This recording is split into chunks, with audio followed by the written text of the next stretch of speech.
میرے دسترخوان پر ہوتے تھے، اور ایک بیل اور 6 موٹی موٹی بھیڑیں ایک دن کے لیے تیار ہوتی تھیں۔ مرغیاں بھی میرے لیے تیار کی جاتی تھی، اور 10 دن کے بعد ہر قسم کی مے کا ذخیرہ تیار ہوتا تھا۔ باوجود اس سب کے میں نے حاکم ہونے کی روٹی طلب نہ کی، کیونکہ ان لوگوں پر غلامی گراں تھی۔ اے میرے خدا، جو کچھ میں نے ان لوگوں کے لیے کیا ہے اسے تو میرے حق میں بھلائی کے لیے یاد رکھ۔ نہمیہ کی کتاب، اس کا 6واں باب۔ جب سنبلت اور طوبیہ اور جشم عربی اور ہمارے باقی دشمنوں نے سنا کہ میں شہر پناہ کو بنا چکا ہوں اور اس میں کوئی رکھنا باقی نہیں رہا، اگرچہ اس وقت تک میں نے پھاٹکوں میں کواڑے نہیں لگائے تھے، تو سنبلت اور جشم نے مجھے یہ کہلا بھیجا کہ آ ہم اونوں کے میدان کے کسی گاؤں میں باہم ملاقات کریں، پر وہ مجھ سے بدی کرنے کی فکر میں تھے۔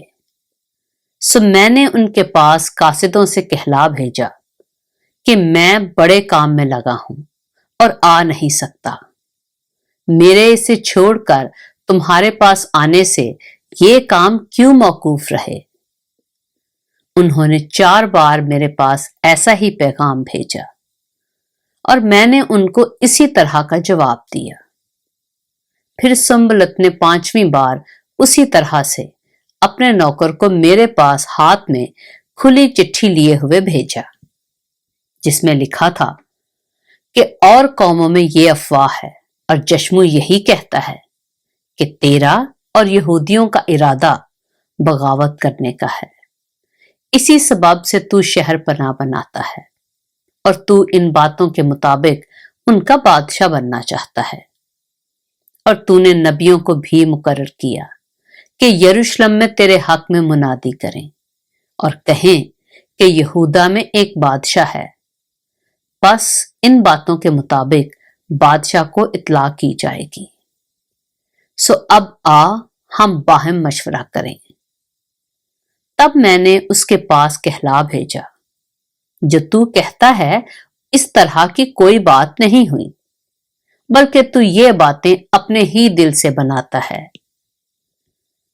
وہ سب تو ہم کو ڈرانا چاہتے تھے اور کہتے تھے کہ اس کام میں ان کے ہاتھ ایسے ڈھیلے پڑ جائیں گے کہ وہ ہونے ہی کا نہیں، پر اب اے خدا تو میرے ہاتھوں کو زور بخش۔ پھر میں سمایا بن دلایا بن مہیطبیل کے گھر گیا، وہ گھر میں بند تھا۔ اس نے کہا، ہم خدا کے گھر میں ہیکل کے اندر ملیں اور ہیکل کے دروازوں کو بند کر لیں، کیونکہ وہ تجھے قتل کرنے کو آئیں گے، وہ ضرور رات کو تجھے قتل کرنے کو آئیں گے۔ میں نے کہا، کیا مجھ سا آدمی بھاگے؟ اور کون ہے جو مجھ سا ہو اور اپنی جان بچانے کو ہیکل میں گھسے؟ میں اندر نہیں جانے کا۔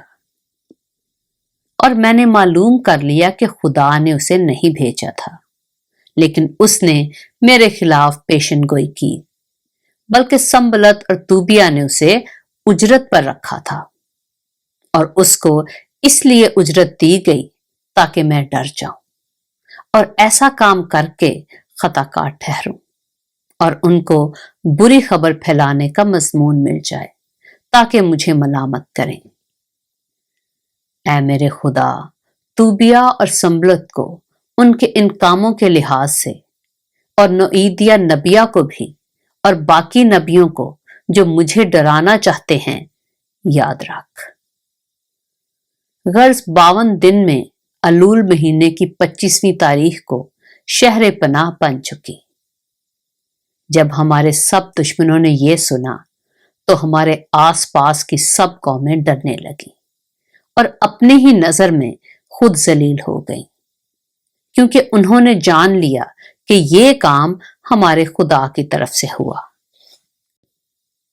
اس کے سوا ان دنوں میں یہودا کے امیر بہت سے خط طوبیہ کو بھیجتے تھے، اور طوبیہ کے خط ان کے پاس آتے تھے، کیونکہ یہودا میں بہت لوگوں نے اس سے قول و قرار کیا تھا، اس لیے کہ وہ سکنیا بن ارخ کا داماد تھا، اور اس کے بیٹے یہوحانان نے مسلام بن برکیہ کی بیٹی کو بیاہ لیا تھا، اور وہ میرے آگے اس کی نیکیوں کا بیان بھی کرتے تھے اور میری باتیں اسے سناتے تھے، اور توبیہ مجھے ڈرانے کو چٹھیاں بھیجا کرتا تھا۔ نہمیہ کی کتاب، اس کا 7واں باب۔ جب شہر پناہ بن چکی اور میں نے دروازے لگا لیے اور دربان اور گانے والے اور لاوی مقرر ہو گئے، تو میں نے یروشلم کو اپنے بھائی حنانی اور قلعہ کے حاکم حنانیہ کے سپرد کیا، کیونکہ وہ امانت دار اور بہتوں سے زیادہ خدا ترس تھا۔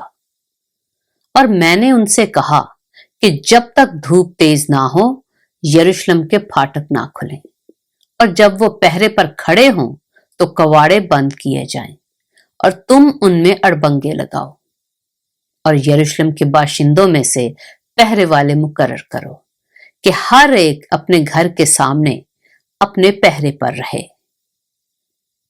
پاک کلام کے پڑھے اور سنے جانے پر خداوند کی برکت ہو۔